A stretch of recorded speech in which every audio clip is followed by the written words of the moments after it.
আমি অত্র স্কুলের একজন অভিভাবক। আমি আমার সন্তান যখন স্কুলে আসে জিজ্ঞেস করে যে বা আজকে কি স্কুলে গন্ডগোল হবে, আমি কি যাবো কিনা, আমি তখন বিব্রত বোধ করি। আসলে এটাই স্কুলের স্টুডেন্ট যখন জিজ্ঞেস করে তখন আসলে তো অভিভাবক হিসেবে আমার উৎকণ্ঠায় আমার থাকতে হয়। আমি কলেজে যাই, আমি কলেজ থেকে প্রাইমারি স্কুলের শিক্ষককে জিজ্ঞেস করি যদি দেখি তো আমার মেয়েটা যদি ভয় পায় তাহলে মেয়েকে সেভ করি। এভাবে তো একটা স্কুল চলতে পারে না। এভাবে একটা স্কুলের এই পরিবেশ নষ্ট করার জন্য এই জিএম স্যার 17 বছর স্কুল স্বেচ্ছাচারী চালাইছেন, এখনো তাই করতেছেন। এলাকাবাসী হিসেবে আমরা জোর প্রতিবাদ জানাচ্ছি। আপনি আইনিগত ভাবে আপনি বহিষ্কৃত হয়েছেন, 13টা অভিযোগ প্রমাণিত হয়েছে, 3 জন সরকারি কর্মকর্তা আপনাকে এই তদন্ত করে সেই প্রমাণ পেয়েছে। আপনি আইনি মোকাবেলা করে আসেন, আমাদের কোনো আপত্তি নাই। আমরা আপনাকে ভুলের মেলা গ্রহণ করে নিব।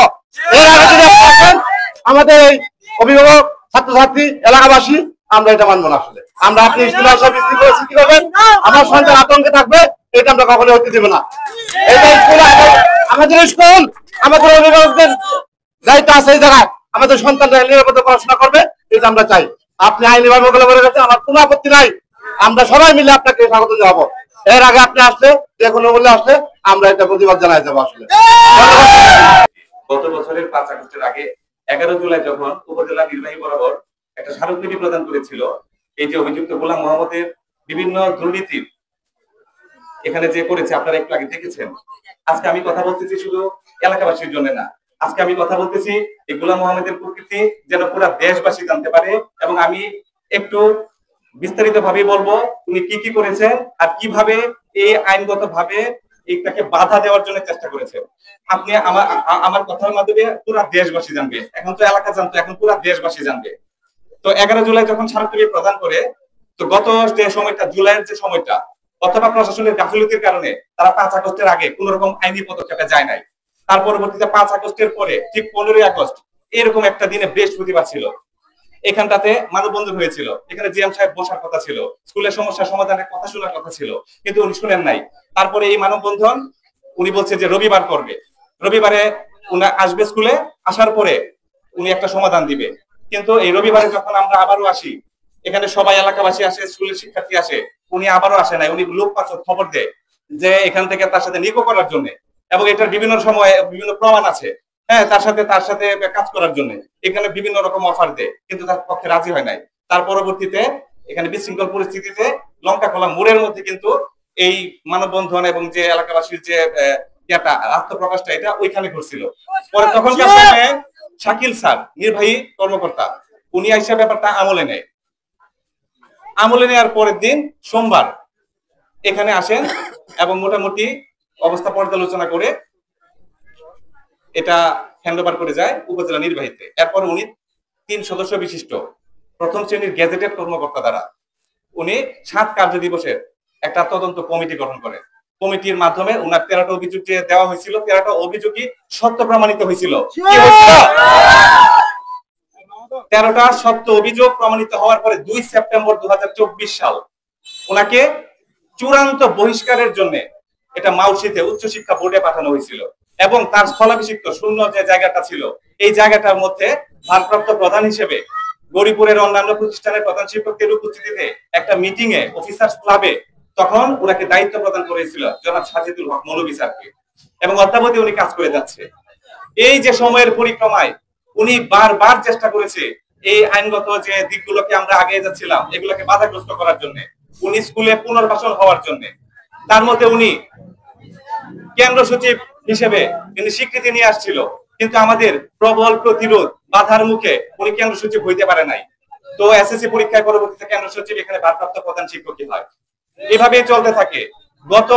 গত মাসের আগস্ট মাসের 17 তারিখ এখানে উনি আবারও ঢুকতে চায় এই স্কুলে। তার পরবর্তীতে এই দিন ছিল রবিবার, ইউনো স্যার ছিলেন মিটিং এ ডিসি স্যারের সাথে। মৌলভী স্যার ফোন দিছিল, উনি ফোন দেওয়ার পরে উনি পিক করে নাই, 4-5টা ফোনের পরে পিক করে নাই। পরে আমি ওনাকে ফোন দিছিলাম যে স্যার এই ঘটনা এখানে তো গরিপুরে ভুটিয়ারকোনা স্কুলে পুলিশ করছে। পরে বলছে আমি মিটিং এ আছি, আপনারা আপাতত একটা যে ব্যবস্থা করা দরকার এটা করেন। তার পরবর্তীতে এখানে আমরা সেই ক্ষেত্রে 999 কল করি, প্রধান শিক্ষক কল করে, আমি তার পাশে ছিলাম তখন। প্রধান শিক্ষক 999 কল করার পরে বারবার এই কলটাকে যখন দিচ্ছে থানায় ডাইভার্ট করে। এই কলটা ডাইভার্ট করার পরে এখান থেকে জনাব সাজিদুল হক স্যারের নাম্বারটা গরিপুর থানায় লিখিত ভাবে নিয়ে নেয়। পরে জীবন মানে 1 ঘন্টা পরে আমার ফোন দেয় যে এখানে কি আপনাদের সমস্যা মিটেছে। পরে বলতেছে যে না আমাদের এখানে তো স্কুলে কোনো পুলিশ আসে নাই। পরে আবারও জীবন নেয় আরো আধা ঘন্টা পরে কল করে বলছে কি আপনার সমস্যা মিটেছে। তখন এই যে প্রধান শিক্ষক বলে যে না আমার এখানে তো এখনো পুলিশ আসে নাই। তার পরবর্তীতে মৌলভী স্যার উনি আবার থানায় ফোন করে, থানায় ফোন করে ওসি কে ব্যাপারটা অবগত করে। তখন ওসি আবার ফোন করে পুলিশ পাঠায়। তো এসআই ছিল সাইফুল, সেই এসআই সাইফুল উনি বলতেছে যে ভাই আমি তো এখানে একজনকে ফোন দিছিলাম, ফোন দিয়ে বলছে যে এখানে নাকি ঝামেলা মিটে গেছে। তার মানে এখন দেখেন যখন প্রশ্ন করে যে অভিযোগ কি আমি ছিলাম নাকি আপনি অন্য কেউ ছিল, বলছে যে আপনি তো অভিযোগ করছিলেন, তো তাহলে আপনি আমার কাছ থেকে সমাধান না নিয়ে কিভাবে আপনি আরেকজনের কাছ থেকে সমাধান নেবেন। তো এইভাবে এই প্রতিকার ঘটনায় যখন মৌলভী স্যার এই দিন অসুস্থ ছিল স্কুলে আসতে পারে নাই, পরে উনি এসে বলে যে আপনি তদন্ত করে আসেন, আমি রাত্রে থানায় আসবো।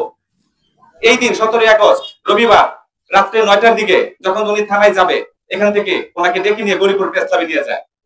গরিপুর প্রেস ক্লাবে প্রায় 4 ঘন্টা পর্যন্ত আটকে ছিল এই মৌলভী স্যার। এই মৌলভী স্যারকে আটকিয়ে জোর করে স্কুলের যে ইএফটি পাসওয়ার্ড আছে সেই পাসওয়ার্ডটা ওনার কাছ থেকে ছিনায় নিয়ে যায়। কে ছিনায় নিয়ে যায় নাই? আপনারা কি জানেন না? তো এই পাসওয়ার্ডটা ছিনায় নেওয়ার পরে পরের দিন থেকে যখন কার্যক্রম হয়, বিচার দেওয়া হয় দাঁড়ে দাঁড়ে ইউনূস স্যারের কাছে, মাধ্যমিক শিক্ষা কর্মকর্তার কাছে, এখানে এসপির কাছে, গরিপুর থানার কাছে, কিন্তু 1 মাস 2 দিন হয়ে যায়, কোন রকম তার ফয়সালা দিতে পারে না। শুধু এক অফিস এইভাবে বারবার ঘুরতে ঘুরতে ক্লান্ত হয়ে যায়। এসপি শুধু সর্বশেষ বলছে আমরা তদন্ত করতেছি। কিন্তু এই সমস্ত পর্যালোচনা করে রিসিভ পেপার যেখানে যেখানে প্রবলেম গুলো হয়েছিল দেওয়া হয়েছিল, এই রিসিভ পেপার গুলো ডিডি বরাবর যখন ঢাকাতে শিক্ষা বোর্ডে যখন আবেদন করা হয়, শিক্ষা বোর্ড 25 সেপ্টেম্বর সকাল 10টার সময় পাসওয়ার্ডটা প্রদান করে। ঠিক এই দিনই উনি গোলাম মোহাম্মদ উনি রাগে ক্ষোভে এই প্রতিষ্ঠানে আসে এবং এনটিআরসি শিক্ষকদেরকে বলে যে যদি আমার কাছ থেকে যদি আপনারা অনুমোদন না নেন, আপনারা যদি আমার কাছ থেকে সত্যায়ন করে না নেন, আপনাদের নিয়োগই হবে না। তারপরে এনটিআরসি শিক্ষকরা যখন কথা চালাচালি করে তখন এলাকাবাসী তাকে প্রতিহত করে। এর পরবর্তীতে ঘটনাগুলো আপনারা জানতেছেন। এরপরে আনোয়ার স্যারকে সাজায় সেটা তারপরে কি করছে যে এখন আর তারা মানববন্ধন করছে। এই মানববন্ধন যখন এখান থেকে একটা করা হয় এই পক্ষে, তখন এসপি সরাসরি না করছে এখানে যে আপনারা মানববন্ধন করবেন না, যেখানে আপনাদের পক্ষে সবকিছু আছে। আজকে যখন মানববন্ধনের জন্য এখানে সবাই দাঁড়াইছে, এখানে আজকে ইউনূস স্যার এখানে কিভাবে ফোন করে যে আপনারা মানববন্ধন করেন না, সবকিছু আপনাদের পক্ষে আছে, তাহলে ওইখানে মানববন্ধন করতে পারে, তাহলে এখানে মানববন্ধন করলে সমস্যা কোথায়? দেশবাসীর কাছে আমার প্রশ্ন রইল। সম্মানিত সাংবাদিক বৃন্দ ভাই, আপনাদের কাছে এখন আমি 4টা নোট দিব। এই 4টা নোটে আপনারা ন্যায় প্রতিষ্ঠা করতে পারবেন। নাম্বার 1, 17 আগস্ট যখন এখানে সাইফুল ইসলাম স্যার বাদী হয়ে এই যে 17 আগস্ট যে ঘটনা ঘটছিল, জিএম স্যার এখানে আসছিল, তার পরবর্তীতে যদি প্রশাসন পদক্ষেপ নিত তাহলে কি দ্বিতীয়বারের মতো জিএম এখানে ঢুকতো? তাহলে দ্বিতীয়বারের মতো ঢুকতো না। তাহলে এই দায়ভার কে নিবে? ওই 25 তারিখের অপ্রীতিকর ঘটনার দায়ভার কে নিবে? এসপি স্যার তার বক্তব্যে বলছে, আপনারা এই বক্তব্যটা নোট করবেন, বক্তব্যটা আবারও আপনারা সেভ করবেন, আমার কাছে সেভ করা আছে। এসপি স্যার বলছে 25 সেপ্টেম্বর হেনস্থার পরে আমি ঘটনা জানতে পেরেছি, কিন্তু ইনি ভুয়া। উনি কি ভুয়া? কারণ উনি 19 সেপ্টেম্বর থেকে এই ঘটনা জানে। 19 সেপ্টেম্বর থেকে তার কাছে রিসিভিং কপি আছে। উনি জানে যে ভুটিয়ার কোনো একটা অপ্রীতিকর ঘটনা ঘটতে পারে এবং পাসওয়ার্ড নিয়ে গেছে, উনি তদন্ত চালাইতেছে। তাহলে উনি কিভাবে বলে যে হেনস্থার পরে ভুটিয়ার কোনো সম্পর্কে উনি অবগত হয়েছে, এর আগে পর্যন্ত উনি জানে নাই? তাহলে কি এটা কি ঠিক করছে? না। তাহলে কি প্রশাসন এখানেও ব্যর্থ? এখন আপনারা আসেন যে সামাজিক যোগাযোগ মাধ্যমে যেটা ভাইরাল হয়েছে যে ইয়ার কথা, মাধ্যমিক শিক্ষা কর্মকর্তার কথা, উনি বলছে যে এখনো পর্যন্ত বৈধভাবে গোলাম মোহাম্মদ প্রধান শিক্ষক, বলছে কিনা আপনারা তো জানেন। এটার বিপক্ষের যে প্রমাণটা ওর কারণ উনি বৈধ না, কারণ গত 14 মার্চ পর্যন্ত ওনার বেতন নাই। এখন পর্যন্ত উনার সাথে এই যে গোলাম মাধ্যমিক শিক্ষা কর্মকর্তা এখন পর্যন্ত তার উদ্যোগের সাথে তার কোনো লিয়াজও নাই। উনি গায়ের জোরে এই কথা বলছে, কারণ 13 মার্চ যাবত বেতন পান নাই, এই মাসে ওনার বেতন আসে নাই, এই মাসে ওনার বেতন পায় নাই। তাহলে তার কিভাবে প্রধান শিক্ষকের দাবি করে? এরপরে উনি বারবার বলতেছে যে 180 দিনের একটা পরিপত্র, হাইকোর্টের একটা রিট, 180 দিনের পরিপত্র ঠিক আছে, এটা সরকারের রিট, কিন্তু এটা কার পক্ষে কাজ করবে? এটা তার পক্ষে কাজ করবে যাকে সাময়িকভাবে বহিষ্কার করা হয়। কিন্তু জনাব গোলাম মোহাম্মদকে সাময়িক বহিষ্কার করা হয় নাই। ইউনূস স্যার সভাপতি ছিলেন তখন এই প্রতিষ্ঠানের, কারণ এটা হলো ইন্টারিয়াম গভর্নমেন্ট। তখনকার একটা প্রতিষ্ঠানে যদি সভাপতি না থাকে, নির্বাচিত কোনো কমিটি না থাকে, তাহলে তখন ইন্টারিয়াম একটা গভর্নমেন্ট হয়, এখানটাতে ইন্টারিয়াম একটা কমিটি হয়। সেই কমিটির প্রেসিডেন্ট হয় উপজেলা লেভেলে, এটা হলো কি ইউনো, এবং জেলা লেভেলে হয় ডিসি। এটা বাংলাদেশ গেজেট 69 এর 1 এবং 2 ধারার মধ্যে এটা আছে। তো উনি যে পরিপত্র দেখাইতেছে সেই পরিপত্রের আলোকে যাকে সাময়িক বহিষ্কার করা হয় কর্তব্যের গাফিলতির কারণে, ওনাকে কিন্তু সাময়িক বহিষ্কার করা হয় নাই, ওনাকে স্থায়ীভাবে বহিষ্কার করার জন্য এই প্রতিষ্ঠানের সভাপতি সুপারিশ করেছে মাধ্যমিক এবং উচ্চ শিক্ষা বোর্ডে, এবং এই সুপারিশ অনুমোদন করে ওনার বেতন ভাতা বন্ধ করে বিচার প্রক্রিয়াধীন। সুতরাং তার ক্ষেত্রে এই 180 দিনের পরিপত্র চলবে না। আনোয়ার স্যারের যে ঘটনা সামাজিক যোগাযোগ মাধ্যমে ভালো হয়েছে, আপনারা অনেকে জানেন, শিক্ষার্থীরা বলেছে এবং এলাকাবাসীও জানে যে কিভাবে অপ্রীতিকর ঘটনা ঘটেছে। এখানে আনোয়ার স্যার আগের ঘটনাটা নাই, ভিডিও ক্লিপটা ছিল 1 মিনিট 56 সেকেন্ডের, 1 মিনিট 56 সেকেন্ডকে কেটে এটা 10 সেকেন্ডে নিয়ে আসা হয়েছে। তাহলে বাকি আগের যে ভিডিওটা কোথায়? কারণ এই দিন তারা টেপে ফেলার জন্য তারা আগে থেকে গোপন ক্যামেরায় এটা ধারণ করছিল, এবং এটার সাথে জিএম এর সাথে কুচক্রী কিছু লোক জড়িত ছিল। সময়ের ব্যবধানে আপনারা তাদের নামও আপনারা জানতে পারবেন। এই যে আনোয়ার স্যার আজকে যে কাজটা করেছে একটা সাহসিকতার কাজ করেছে, কারণ গোলাম মোহাম্মদ যদি শিক্ষক হয়, গোলাম মোহাম্মদ শিক্ষক হয়ে যদি আরেকজন শিক্ষক জনাব মৌলভী স্যারকে যদি প্রেস ক্লাবে আটকে থেকে নির্যাতন করে যদি পাচার দিতে পারে, এটার যদি কোনো বিচার না হয়, যদি 17 আগস্টে প্রশাসন কোনো দায় না নিতে পারে, যদি এসপি তার বক্তব্য ভুল ব্যাখ্যা দেয়, এবং এটা যদি সে যদি বলে যে এই প্রতিষ্ঠান সম্পর্কে জানি না, এগুলো যদি কোনো বিচার না হয়, তাহলে আনোয়ার স্যারের কোনো বিচার হবে না এই বাতিতে। এই প্রতিষ্ঠানের স্বার্থে আমরা প্রত্যেকে হব আনোয়ার স্যার। এই জিএম স্যারের বিরুদ্ধে, দুর্নীতির বিরুদ্ধে আমরা প্রত্যেকে আনোয়ার মাস্টার হব। প্রথমেই দেশবাসীর কাছে, প্রশাসনের কাছে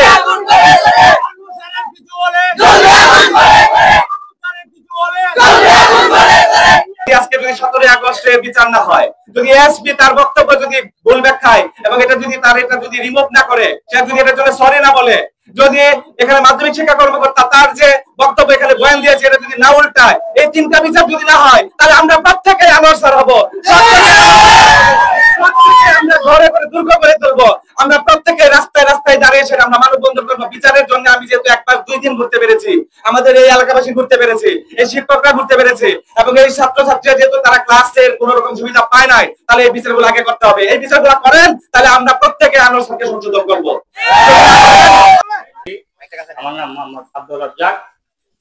উনি আমার বাড়িতে গেছেন, খাওয়া দাওয়া করছেন।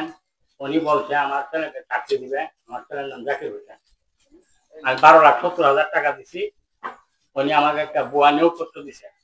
নিয়োগপত্র দেওয়ার পরে আমি ওনাকে 12,70,000 টাকা দিছি।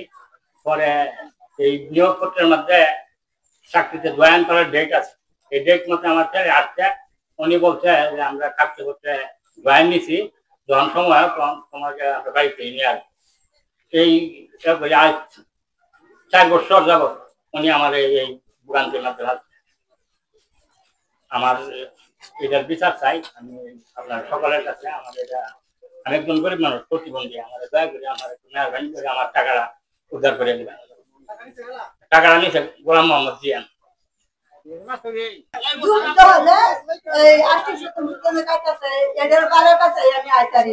মানুষের লাগিয়া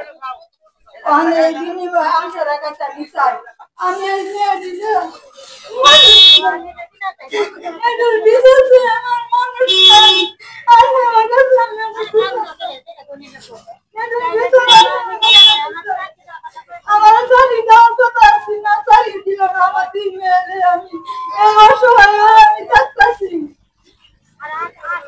আর 800 জমি রুডার কাছে আমার না, আর তাছাড়া স্কুলে দেওয়ার করে রাখছে আমার কালার কাছে। আপনারা ভিডিও করে নেওয়া, ভিডিও দেওয়া, সেটা ভিডিও আমার আপনারা করবেন। আমার জমি আছে না নাই, আপনার কথা তো কিছু দাম নাই বলে, আমার জমি বলে নাই।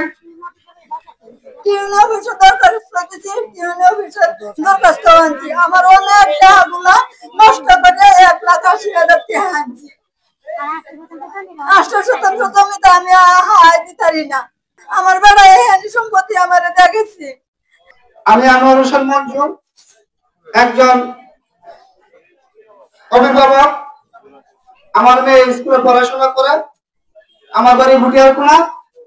আমি যতটুকু জানি গোলাম মোহাম্মদ জিয়াম টাকার জন্য সে দিশাহারা হয়ে বিভিন্ন মহল থেকে বিভিন্ন শিক্ষক নিয়োগ দিবে বলে অনেক টাকা নিয়েছে। একটা পোস্টের জন্য সে 12 জনের কাছে টাকা নিয়েছে, তার প্রমাণ আমার কাছে আছে। সে আমার ফ্যামিলিতে অফার দিয়েছিল কেরানি পোস্টে চাকরি দেওয়ার জন্য। আমি জানি সে আরো 5 জনের কাছে টাকা দিয়েছে, যার কারণে আমি তার পাটার বলি হই নাই। আমরা এলাকাবাসী, আমি একজন অভিভাবক হিসাবে আমি জিএম এর যে কাজগুলা করে বহিষ্কারের পরে কিছুদিন পরে পরে এসে কিছু কুচক্রী মহল নিয়ে নৈরাজ্য সৃষ্টি করে, স্কুলে বিশৃঙ্খলা সৃষ্টি করে, স্কুলের ছাত্র ছাত্রীরা উনি আসলে ভুয়া ভুয়া বলে স্লোগান দেয়। আর আমরা যারা অভিভাবক আছি, আমাদের ছাত্র ছাত্রী স্কুলে দিয়ে আমরা আতঙ্কে থাকি, কি জানি না হয়, কারণ উনি তো কুচক্রী মহল নিয়ে স্কুলে আসে। আমরা মিডিয়ার মাধ্যমে উপজেলা নির্বাহী কর্মকর্তা তার মাধ্যমে জানতে চাই, বিচার চাই, জানতে চাই না বিচার চাই, যাতে জিএম মাস্টার এই স্কুলে আর না আসে, কারণ উনি তো বরখাস্ত। আজকে এই 1 বছর 2 মাস যাবৎ এই বুটিয়াগোনা স্কুলের যে করুণ অবস্থা ধারণ করেছে, তাহার জন্য একমাত্র দায়ী গোলাম মোহাম্মদ জিয়াম স্যার। আমি স্কুলে 2 জন শিক্ষক নিয়ে কি আমি স্কুলটা চালাইতে পারি? 5টা ক্লাস, 3 জন শিক্ষক আছি। শাকিল আহমদ স্যার আমাকে ডাকে বলছে যে শিক্ষক আপনার নিয়ে ক্লাস করান। তারপরে স্যারের ব্যবস্থা করে দিচ্ছে, একজনের 7,000 টাকা প্রতি মাসে, আরেকজনের 5,000 টাকা, আর একজন আমি রাখছি 3,000 টাকা, এবং একটা আয় আছে তারও 1,500 টাকা বেতন দিতে হয়। বিদ্যুৎ বিল আছে, অন্য অন্য খরচ সহ প্রায় 20,000 টাকা প্রতি মাসে আমার খরচ হয়, বা এর চেয়েও বেশি। এই যে এই সময় পর্যন্ত আমি চালাইয়া গেলাম। আগে যদি চিন্তা করি 2022 সাল পর্যন্ত স্যারে কোনো সময় শিক্ষক চায় নাই, এনটিআরসি থেকে শিক্ষক চায় নাই। এরপরে আমি 6ষ্ঠ গণবিজ্ঞপ্তিতে আমি শিক্ষক চাইছি, এবং 6 জন শিক্ষক আমি অলরেডি পেয়ে গেছি, এবং তাদের যোগদান নেওয়ার জন্য আমি ব্যবস্থা করছি। স্যারের সাথে আমি যোগাযোগ করার পরে স্যারে বলছে যে হ্যাঁ ঠিক আছে, আপনি ব্যবস্থা করবেন। এখন গত 25 তারিখে স্যার আইসা, আমি তখন মামা সিং ছিলাম ডিডি অফিসে, আমার সাথে সাইফুল ছিল। এই দিক দিয়া এই আমার শিক্ষকগুলিকে আনিয়া, নতুন শিক্ষক যারা এনটিআরসি আছে তাদেরকে আনিয়া বলছে তোমরা আমার সাথে যোগদান পত্র নিয়োগ করতে হবে, নাহলে আমি ক্ষতি করবো, এই কথা বলছে। এই কথাটার জন্যই আনোয়ার স্যার একটু কেঁপে গেছে মনে হয়, আমি জানি না, কিন্তু অনুমান করতে পারছি। যাই হোক, এই গত আগস্ট মাসের 17 তারিখ, গত আগস্টের 17 তারিখ আমাকে কিছু সংখ্যক লোকে গরিবপুর থেকে বিভিন্ন পাইকারের মাধ্যমে 5 লাখ টাকা নিয়ে যায়। এরপরে আমি টিউনু স্যারের কাছে লিখিত অনুভব করতেছি, তারপরে মাধ্যমিকে দিছি, মাধ্যমিকে বলছে কিছু বলে নাই। গেলাম থানায় বলে মাধ্যমিকের দ্বারস্থ থানায় নিবে না, গেছিলাম এসপি সাহেবের কাছে, এসপি সাহেবও ব্যবস্থা করার জন্য বলছে। তারপরে আমি আবার যোগাযোগ করলে পরে বলে যে ঠিক আছে, আমরা তদন্ত করতেছি। তো গত 25 তারিখে আমি আমার কর্তৃপক্ষকে বুঝাইয়া আমি ইনশাল্লাহ এই স্কুলের বৃহৎ সম্পদ আমি হাতে পেয়েছি। তাছাড়া স্যারের কাছে যখন ছিল, সুলাইমান নামে একজন শিক্ষক ছিল আমার স্কুলে, যিনি গত আন্দোলনের পরে তিনি চলে যায়। আর উনার আমি দেখতে পাইছি উনার ইন্ডেক্স নাম্বারটা উনি ডিলিট করার চেষ্টা করছে। এই কি একজন শিক্ষকের প্রতিকার কাজ? পাসওয়ার্ডটা পায় যদি সে একজন শিক্ষকের ইন্ডেক্স নাম্বার ডিলিট করতে চেষ্টা করে, সকল ছাত্রছাত্রীরা চাইতেছে সুলাইমানকে আসার জন্য, এবং আমার কাছে গ্রামের মানুষও অনেকেই বলছে আসবে, উনি আসবে না, এটা পরে কথা। কিন্তু স্কুলের যা দায়িত্ব আছে সে না পাসওয়ার্ড দিয়া ওনার কি করবে, ইন্ডেক্স ডিলিট করবে প্রয়োজনের তাগিদে, কিন্তু না, সে বহিষ্কারী অবস্থায় এই অবস্থা করে। যাই হোক, আমি আমার কথা আর দীর্ঘায়িত না করে সকল স্তরের সকল ছাত্রছাত্রী, অত্র এলাকার সম্মানিত মুরব্বিয়ান, অভিভাবক বৃন্দ, আমি আপনাদের কাছে করজোড়ে ক্ষমা প্রার্থী, মিডিয়ার ভাইদের কাছে ক্ষমা প্রার্থী। আনোয়ার মামা যা করেছে এই জন্য আমি সকলের কাছে ক্ষমা প্রার্থী। তাছাড়া এলাকাবাসীর কাছে আমি ক্ষমা প্রার্থী। স্কুলটা কিভাবে সুন্দর সুষ্ঠুভাবে ফিরিয়ে আনা যায়, এই লক্ষ্যে যদি আপনারা আমাকে একটু সহযোগিতা করেন তাহলে আমি ইনশাল্লাহ চেষ্টা করব। আরেকটি কথা না বললেই না, গত বছর এসএসসি কেন্দ্র পরীক্ষার সময় 25-এ এসএসসি কেন্দ্র পরীক্ষার সময় স্যারে কমিটি গঠন করছে এবং কেন্দ্র কমিটি গঠন সচিব হয়েছে তিনি। আমার সচিব হওয়ার পরে বলছে যে আমি সব করে নিছি, তাড়াতাড়ি তুমি আমার টাকা দাও 27,500 টাকা স্যারকে আমি নগদ দিলাম। এই টাকা আমি বারবার অনেকজনের নিয়ে আমি মিটিংও করছি, এই মাধ্যমিক স্যারেও জানাইছি, কিন্তু কোনো সুরাহা হয় নাই।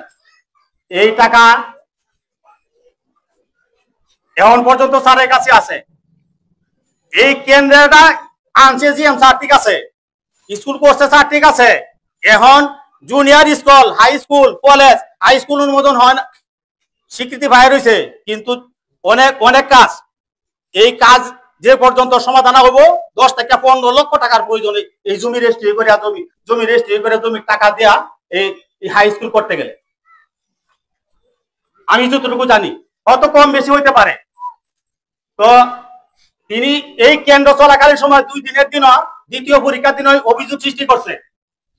আপনার কাছে জনগণের কাছে আমি প্রশ্ন রাখি, যিনি স্কুলের সৃষ্টিকারী, তিনি কি ওই স্কুলের এমন কি কাজ হয়েছিল যার জন্য তিনি এই কেন্দ্রের প্রতি তিনি অভিযোগ প্রদান করেন এবং সেটাকে ঠেকাইতে গিয়ে আমার বহু ত্যাগ স্বীকার করতে হয়েছে। আমি গোলাম মোহাম্মদ, অধ্যক্ষ বুটিয়ারকুনা আদর্শ উচ্চ বিদ্যালয় এন্ড কলেজ। আজকে যে মানববন্ধন করেছে, বক্তারা যে বক্তব্য দিয়েছে সেটা উদ্দেশ্য প্রণোদিত, সম্পূর্ণ মিথ্যা এবং বানোয়াট। এগুলা তদন্ত করা হয়েছিল, অভিযোগগুলা আমার কাছে আছে, অভিযোগগুলা সম্পূর্ণ সবগুলাই মিথ্যা প্রমাণিত হয়েছে। আর পাসওয়ার্ডের বিষয়টা আমাকে সাজিদুল হক তার বাসায় নিয়ে গিয়ে তার অ্যান্ড্রয়েড মোবাইল থেকে বের করে আমাকে কাগজে লিখে দিয়েছিল। আমি তার কাছ থেকে কোনো জোর করে তার কাছ থেকে পাসওয়ার্ড নেইনি। আরেকটা বক্তব্য দেখেছি আমাদের মাধ্যমিক শিক্ষা অফিসারের, উনি আমাকে বৈধ অধ্যক্ষ হিসাবেই বলেছেন, কিন্তু উনি বলেছিলেন যে সাময়িক বরখাস্ত। কোথায় ও সাময়িক বরখাস্ত আমাকে করে নাই, এরকম কোনো কপি আমি পাই না, আর কারো কাছে আছে বলে আমার জানা নাই। আমাকে কখনো সাময়িক বরখাস্ত করা হয়নি।